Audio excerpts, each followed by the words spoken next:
Good day, good morning, good afternoon, good noon, or good evening. Mag-usap tayo ngayon about earthquake. Actually, ang earthquake ay isa sa napakadalas maranasan natin ngayon. And earthquake is one of the calamity na hindi siya basta calamity. There's something more than a calamity. Hindi siya gaya ng bagyo na we can track the intensity, yung gustiness niya, yung lakas niya, kung super typhoon ba siya o low pressure lang. Earthquake is not like that. So, we have 3 points to discuss sa ating 40 minutes Zoom today. First, what the scientist says about the earthquake. What the geologist says about the Philippine fault line and earthquake statistic. And number 3, ito yung napakahalaga. What are the biblical facts about the earthquake? May the Lord bless this devotion and may give us enlightenment about the biblical point of view of earthquake. First, what the scientist says about the earthquake. Originally written by Lisa Wald, U.S. Geological Survey, or the Green Prague News. Question: can scientists predict earthquakes? Big no. It is unlikely they will ever be able to predict them. Scientists have tried many different ways of predicting earthquake, but none have been successful. So it's more than a calamity. There is a deeper truth behind earthquake. On any particular fault, scientists know there will be another earthquake sometime in the future, but they have no way of telling when it will happen, where is the epicenter, how strong it is. Is there such a thing as earthquake weather? No. Sa atin sa mga Pilipino, we have superstitious belief. We believe that when a snake or a wild animal from the mountain goes down, may mangyayari like earthquake.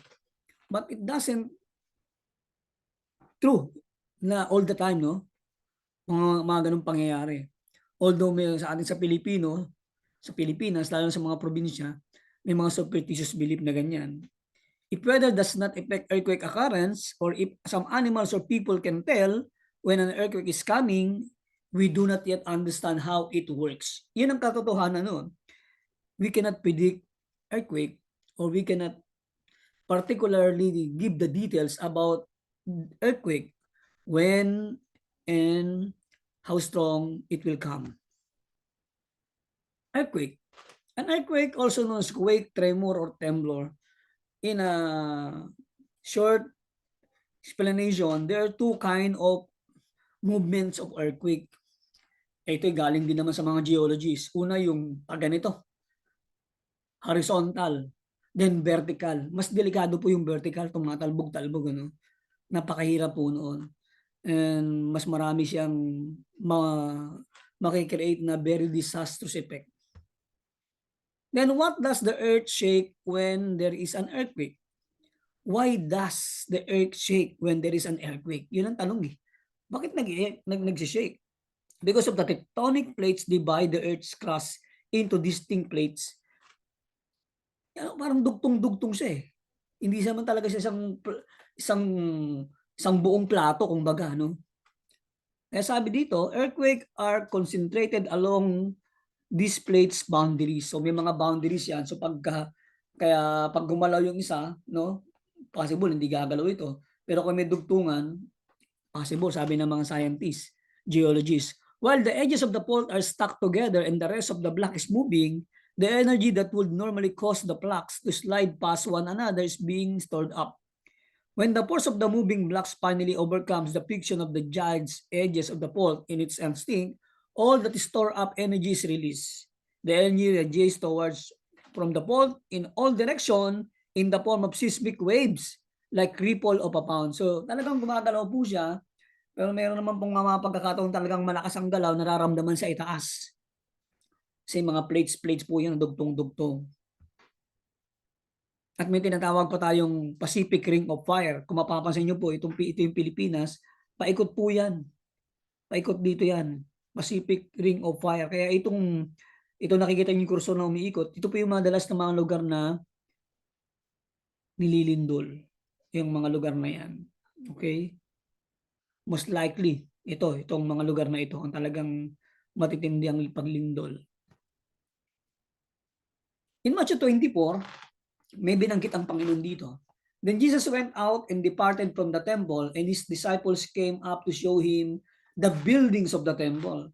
And Jesus said to them, "Do you not see all these things? Assuredly I say to you, not one stone shall be left here upon another that shall not be thrown down." Ito po yung nangyari nung panahon ni General Titus. Actually, wala pang lindol nun. Nung nangyari yun, talagang meron silang own way na binaksak nila yung templo ng Jerusalem dahil sobrang galit nila sa mga Hudyo o sa mga Jewish that time, yung Roman Empire, Roman generals na si Titus 70 AD. Now moving forward, minanggit ng Panginoon dito na one of the sign of the times and tribulation, sign of the tribulation is verse 7. For nation will rise up against nation, kingdoms against kingdom, yan, mga gera-gera na nangyayari ngayon. And there will be famines, taggutom, pestilence, diba? Isa nga dyan yung pestilence ng COVID at kung ano-ano pa. At sa mga pestilence sa mga pananim. And earthquakes in various places. So binigyan din ng Panginoon. Panghuli yung earthquakes, no, in various places. All these are the beginning of sorrow. Beginning pa lang po ng sorrow. No? Imagine mo, no, umpisa pa lang yun ng tribulation. How much more pa yung talagang tribulation na mangyayari kapag nawala na po yung mga believer na kinuha na po ng Panginoon. At ang maiiwan dito, yung makakaranas ng, mamaya babasahin natin yung verses, hindi lang po siya intensity 10. Kasi binanggit doon, pati bundok, guguho, sa lakas. Tuloy natin. Ito po, pag-usapan natin. Earthquake in 2021 to 2030 prediction. So 2021 to 24 muna po tayo. Pero itong assessment nila is from 2021 to 2030. 2024 pa lang po tayo. So sa loob ng ilang taon na ito, the strongest magnitude is 8.2 sa Alaska. Deadliest sa Turkey nangyari, 7.8. At nakalagay po dyan yung total depth, 59,259. Total fatality, 68,468. So malakas talaga. So within 2021, hanggang ngayon 2024, 3 taon pa lang po, ang 8.0 to 8.9 magnitude, sobrang lakas po niyan, is 3 ang nangyari. 7 to 7.9 magnitude, 47 na. Dami po nun. Sa loob lamang ng 3 taon. 6 to 6.9, 387. Then 5, magnitude 5 to 5.9 is 5,308. Galing po ito sa website ng Wikipedia. So, grabe po, no? Sobra na disastrous ang earthquake. Tuloy po natin. Number 2, what are the geologists says about the Philippine fault line and earthquake statistic? Kasi when we say earthquake, dahil we belong to the Pacific Ring of Fire, pag sinabing Pacific Ring of Fire, ito po yung pinaikot-ikot ko nyo na kursor, na ito po yung talagang daanan ng lindol. Dito po mas lalong gumagalaw po yung mga plates sa ilalim ng lupa. Ano po sinasabi nila sa Pilipinas? Ito na po. 2012 to 2023, sabi natin 11 years. Pansinin niyo po, ang pinakamahinang lindol na naranasan natin, 6.1 noong 2015 sa Surigao del Norte. At ang pinakamalakas po ay noong 2012, 7.6 sa Guian Eastern Samar. At sumunod po dito, yung kararanas lang natin last December, 7.4. 7.4 sa Surigao del Sur. Palaging sa south, no? Ang lalakas, 7.2, 7.2, 6.6, pinakamahina 6.1.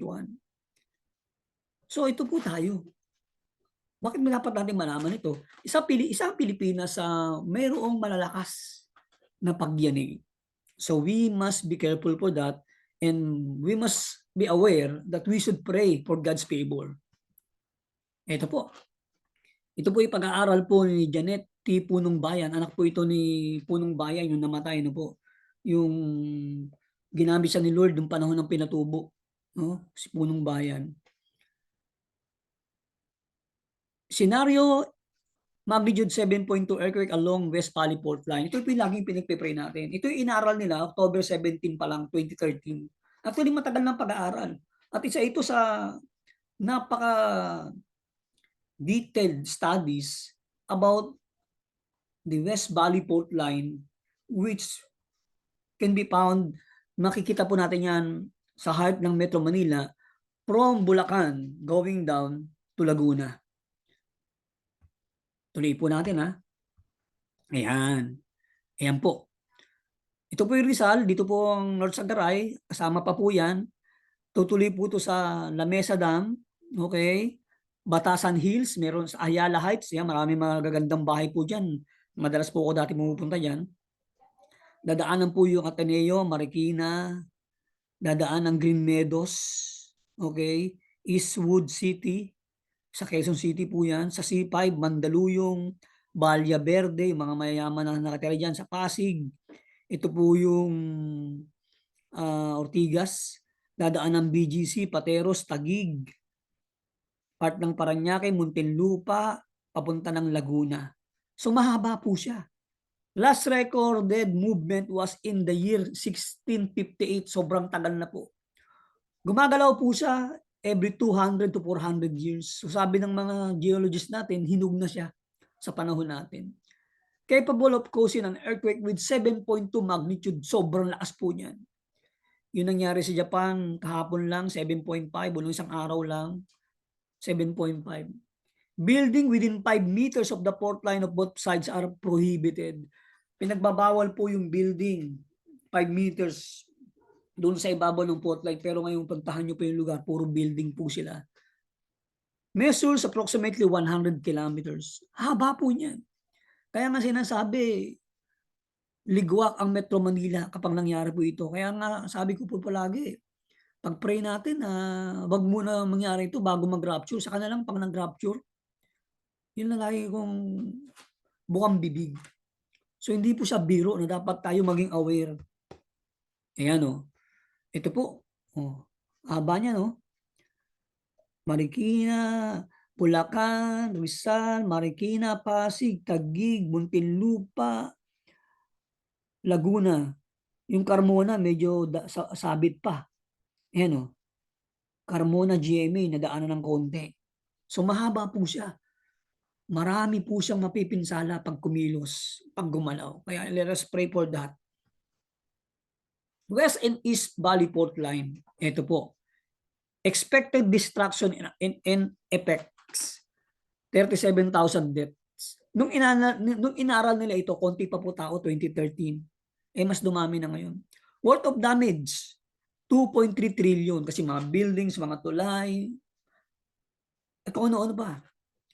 4.6 million ang mawawala ng bahay. Dami nun. Sobrang dami nun. 40% collapse of residential building. Lalo na yung dadaanan talaga ng fault line. Kaya, siguro sabi ng iba, wala na yan. Tagal-tagal naman hindi kumikilos. Kaya lang, biglang inasnap lang yan, pwede mangyari. Kaya nga ang gobyerno nagbawal sa mga area na yun. So we should be aware of that. Sa biglaang lindol na yan. Kaya nga let us pray, wag mangyari bago mag-rapture. Tuloy po natin. Yan. Sino yung mga pwede mga problema? Ito po galing po sa website ng MMDA. Hindi ko ito gawa-gawa. MMDA at Pillbox. Yan. Sino mga maapektuhan? Marikina, Manila, Pasig, Pateros, Taguig, Muntinlupa, and part of Laguna and Cavite. Itong mga nabanggit na ito ay high risk. May mga high risk po sa mga nabanggit na yan. Okay? Kaya dapat alamin natin kung nakatira ba tayo sa ibabaw o malapit sa fault line. Dapat malaman po natin ito kasi sabihin natin, 20 years na kami dito, wala naman. Paano kung kinabukasan, next week, next month, di ba hindi natin alam eh. Kaya dapat sumunod sa gobyerno, mag-ingat. Yan. Building damage analysis, heavily damaged. Yan, naka-color po yan. Yung mga heavily damaged. Primary, secondary, at railways. Pinakita lahat. Very detailed po yung pag-aaral nila. Kaya dapat ang local government, lagi itong ini-inculcate, inuulit-ulit sa mga mamamayan. Dahil hindi natin alam. In a snap, pwede mangyari yan. Number of death analysis, scenario, 8. Ayan, nakalagay pa din po. Kung pupuntahan niyo po sa website ng DOST at PhilBox, nandoon po, nakalagay, naka-ano po siya, color coding, ang pwedeng mapahamak. Pinakamarami po, yung color red. Color red. Yan ay sa part ng Quezon City, Marikina, Pasig, Bulacan at Rizal. So yan po. Manila kasama din. Building damages estimates, 40% of residential building, 175,000 heavily damaged, 38% of 10 to 30 story building, 14% of 30 to 60 story building, 20 to 35% public buildings, 8 to 10% heavily damaged.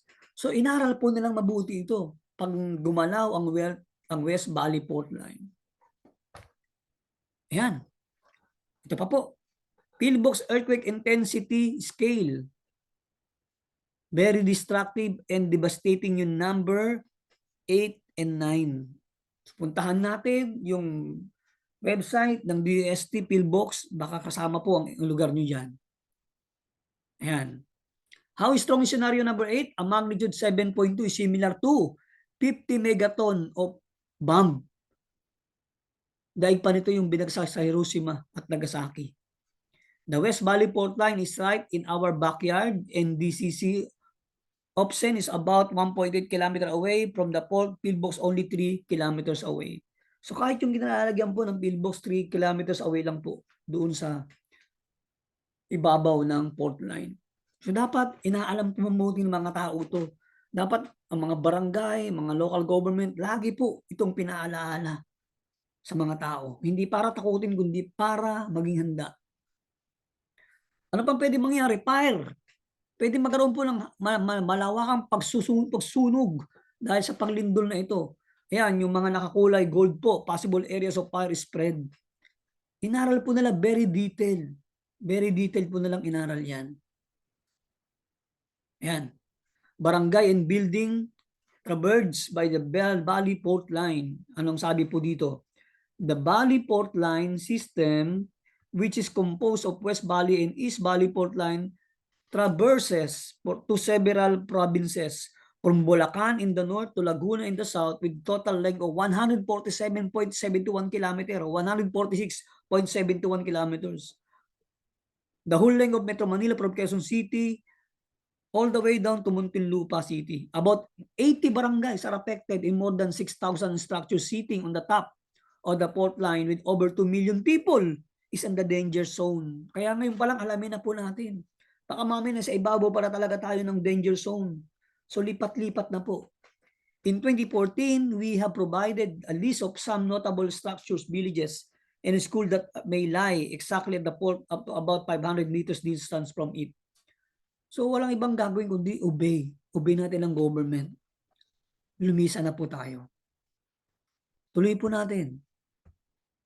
Yan. Psalms 46. God is our refuge and strength, always ready to help in times of trouble. So we will not fear when earthquakes come and the mountain crumble into the sea. Totoo po yun. So, ang Diyos ang ating tagapagligtas, kaya nga siya yung ating refuge. Kaya ngayon po binibigyan po tayo ng kaalaman para umalis sa danger. Okay? Hindi porket ako ngayon nagpipray kahit nasa ibabaw ako, hindi ako mapapaano. Hindi po totoo yun. Kasi sinabi na ng gobyerno, ang gobyerno po ibibig ng Diyos para tayo proteksyonan. Lumipat na po. Totoo po. So we will not fear when earthquake comes. Bakit? Kasi binigyan tayo ng precautionary measure, advance warning, so we could vacate and transfer. 1 John 4:17 to 19, love has been perfected among us in this, that we may have boldness in the day of judgment. Because as He is, so we are in the world. There is no fear in love, but perfect love casts out fear. So ang perfect love casts out fear, nawawalan takot natin pag lumalayo tayo doon sa kasalanan at sa mga kamalian na gustong ituwid ng Panginoon. So yun ang ibig sabihin po noon. Kung mahal natin ang Diyos, tutuparin natin yung utos niya na sumunod sa nararapat. Tuloy po natin. Number 3, what are the biblical facts about the earthquake? Ito po mahalagang maintindihan. What are the biblical facts na may dapat natin maintindihan? Kasi earthquake is more than a calamity. There is a spiritual truth behind earthquake. Imagine mo hanggang ngayon, lahat na ginawa nila, hindi nila malaman kailan, bakit, paano, anong lakas ng earthquake. Why? Why? There are biblical facts about earthquake.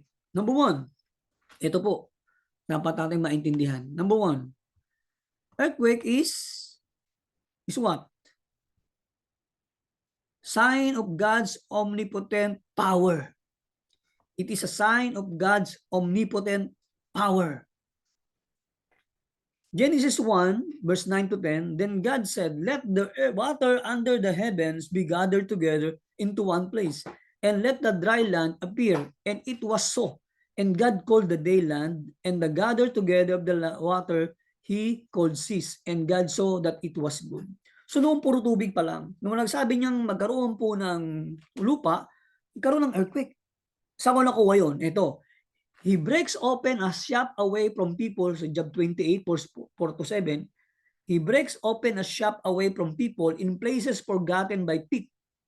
The hang far away from men, they swing to and fro. As for the earth, from it comes bread, but underneath it is turned up by fire. Its stones are the source of sapphire, and it contains gold dust that path no bird knows, for that the falcon eyes have seen it. Marami nag-aaral po, napag-aralan nila na maraming bulkan sa ilalim.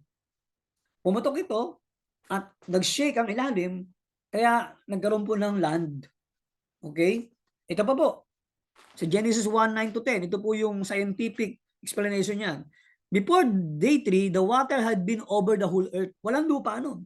Continent seems to have been uplifted and the ocean floor was depressed during a great faulting process and established the foundation of the earth. We are told that angels saw and praised the omnipotent God as the earth shaking process occurred.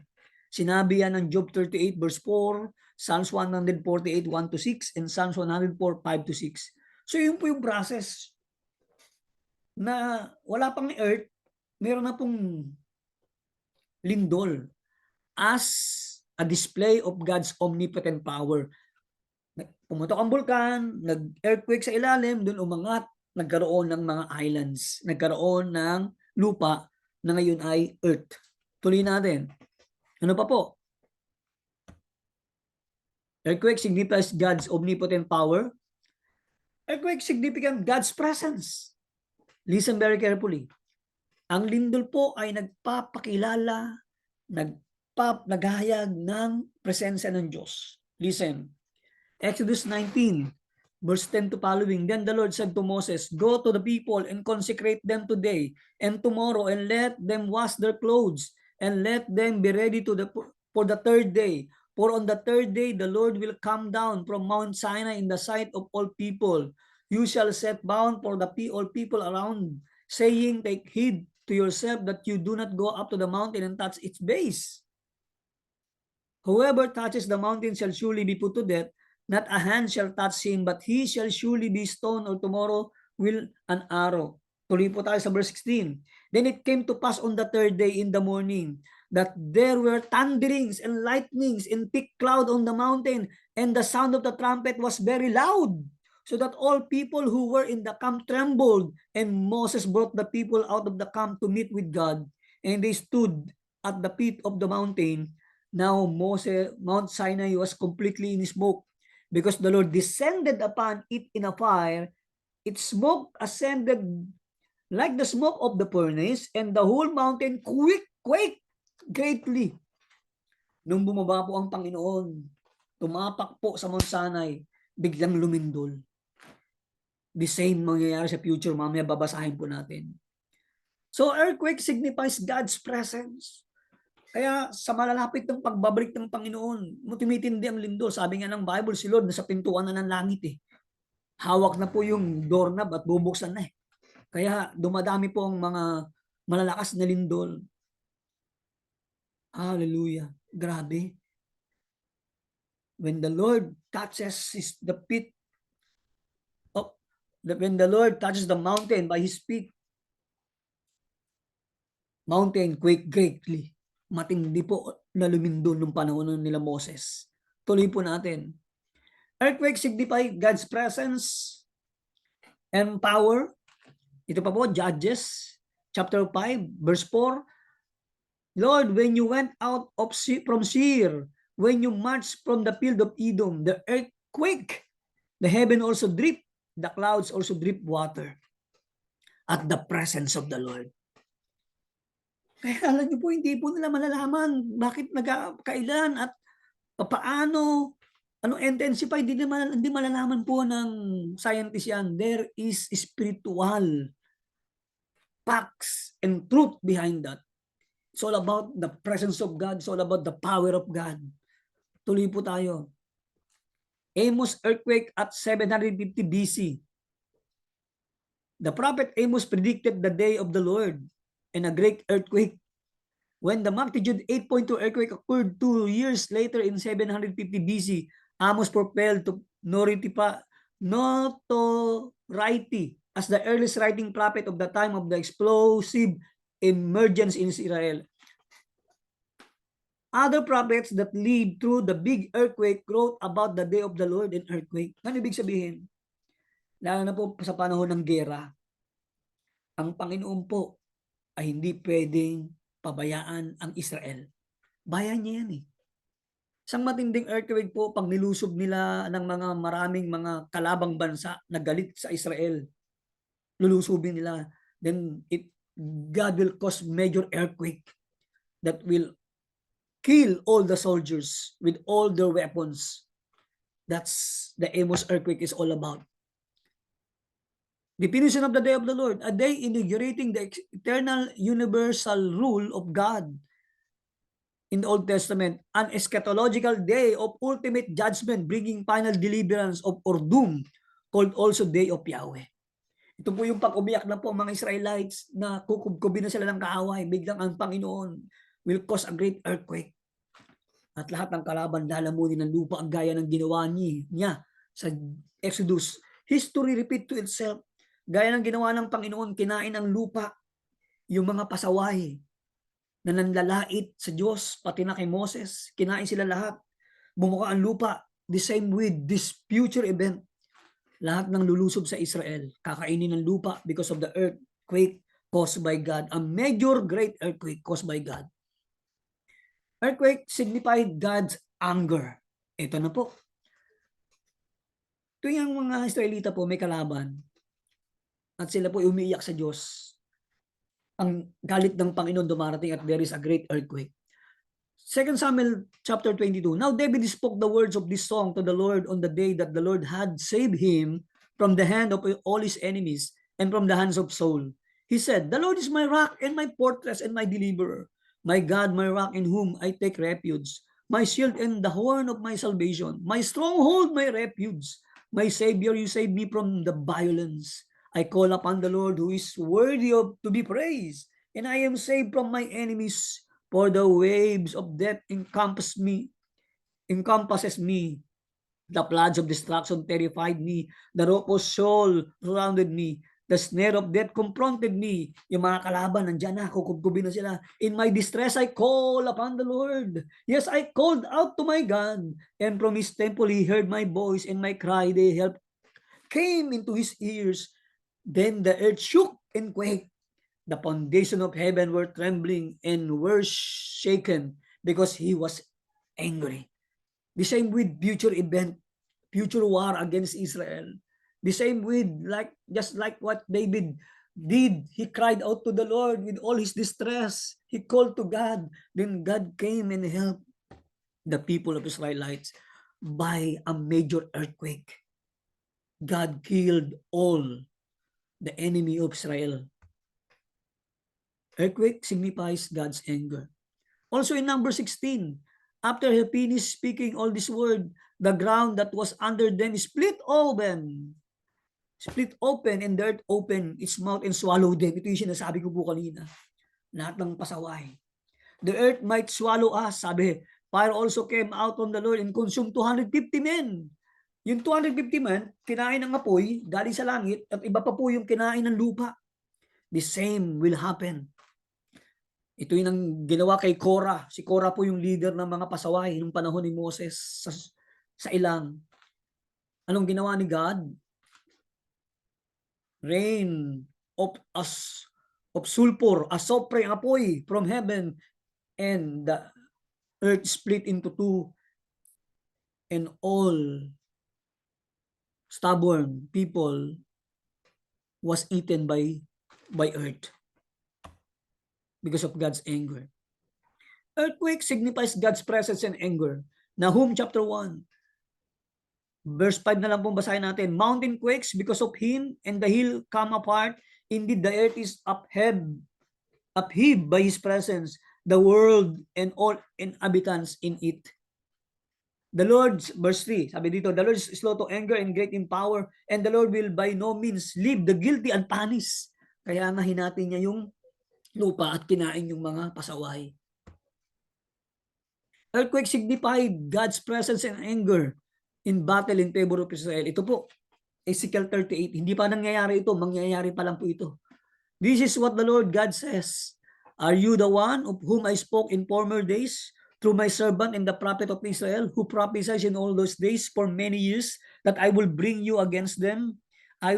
It will come about on that day when Gog comes against the land of Israel, declares the Lord God, that my fury will mount up in my anger, in my zeal, in my blazing wrath. I declare that on that day there will certainly be a great earthquake in the land of Israel. Verse 23, so I will prove myself great, show myself holy, and make myself known in the sight of many nations, and they will know that I am the Lord. All Israel's enemy will be eaten by earth because of the great earthquake. In a future event po yan, kapatid, na minamahal. Earthquake signifies God's presence, anger, and God's anger in the battle in favor of Israel. Napakahalaga maintindihan natin yan. Even in the fall of Jericho, there's a big earthquake. According to the study, that's why the wall of Jericho fall apart because of the great earthquake caused by the Lord. Revelation 16, this is a great earthquake. And this Revelation 16, you can compare to Genesis 7 during Noah's time. Revelation 16 verse 7, and the seventh angel poured out his bowl upon the earth, and loud voice came out of the temple from the throne, saying, it is done. And there were flashes of lightning and sounds, peals, thunder, and there was a great earthquake, such as there had not been seen mankind came to be upon the earth. Ibig sabihin, itong great earthquake na ito, you consider it 15, 16, 17, 20 magnitude. Sobrang lakas. The great city was split into 3 parts, and the cities of the nation fell. Babylon the Great was remembered in the sight of God to give her the cup of the wine of his first wrath, and every island fled, and no mountains were found. Imagine mo, pati mga bundok na patag dahil sa galit ng Panginoon sa mga unbelievers sa kanya. Genesis 7. So Noah with his son, his wife, and his son's wives went into the ark because of the water of the flood, of clean animals, of animals that are unclean, of birds, and everything that creep on the earth. 2 by 2 they went into the ark to Noah, male and female, as God had commanded Noah. And it came to pass after 7 days that the water of the floods were on the earth in the 600 years of Noah's life. In the second month, the 17th day of the month, on the day all the fountains of the great deep were broken, Nagkaroon ulit ng lindol sa ilalim ng lupa, ng dagat, nabuksan ng lahat ng mga bukal. Kaya yung highest mountain, lumubog po ito. At ang nasa ibabaw lamang ay yung ark ni Noah because of the great wrath of God in a great earthquake under the earth. Ito po, Genesis 19, Sodom at Gomorrah, catastrophic. Yan din po nangyari, great earthquake po. Umulan ng asopret apoy. Nahati ang lupa. At sa panahon natin ngayon, dumadami na po ang mga Sodom at Gomorrah. Kinakasal parehong lalaki, parehong babae. Hindi na po isang lugar lang, kundi buong mundo. Nakakalungkot po. At malapit na po ang paghukom. Earthquake highlight Christ's death. Ito po, napakalinaw. Noong Panginoong Sus namatay, meron pong great earthquake. Now on the 6th hour, darkness fell upon the land until the 9th hour. And about the 9th hour, Jesus cried out with a loud voice saying, Eli, Eli, lama sabachthani.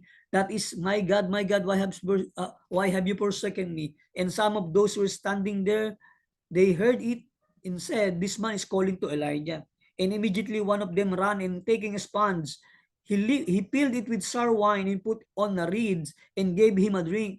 But the rest of them said, let us see if Elijah comes to save him. Verse 50, and Jesus cried out again with a loud voice and gave up his spirit. And behold, the veil of the temple was torn into two from top to bottom, and the earth shook and rock were split.